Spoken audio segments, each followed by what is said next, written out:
I'm driven by the deep conviction that entrepreneurship solves our problems.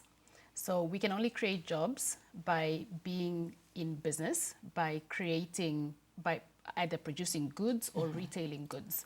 And I wanted to use my skill in terms of, being a chartered accountant, I was in a position where I was advising businesses, we were auditing businesses. We got to really understand the operation of a business. And I didn't want to stand on the side and complain about the fact that we've had this high unemployment without us actually doing anything about it. So I wanted to use my skill to actually create jobs in Namibia. Yeah. Now, Ellie, let's talk about the My Republic launch. You just launched recently a classic clothing line made right here in Namibia. Can you share some of your secrets of success with us, please? There's a lot of hard work that goes into making something successful. I'm blessed with a really great team that is passionate about making the brand work. We're building the skills up right from the beginning. So we've never had a commercial clothing brand in Namibia. And our focus was, how do we use Namibian talent when it comes to design, when it comes to product development, when it comes to manufacturing. But we had to develop that talent. But I'm fortunate to really have a great team, and we focus on execution. So when we decide as a team we're going to do something, we don't take excuses from each other. So the team holds each other accountable, and everybody executes on whatever target they've set for themselves.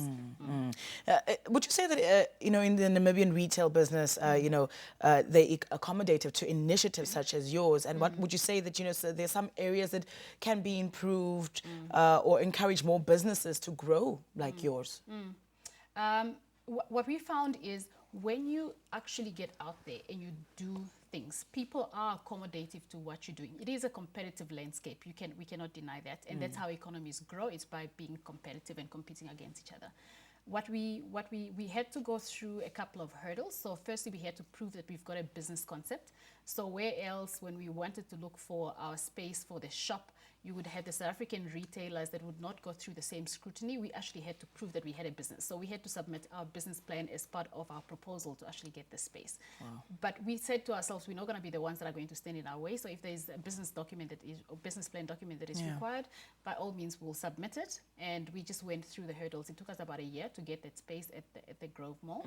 But once we had the product in the shop opened on the 24th of October last year. Once we had the product in the shop, the consumers actually told us by buying in the shop that they loved the product. So in terms of the accommodative, in terms of retail, I think it comes down to you having a good product before the consumers can actually buy from you.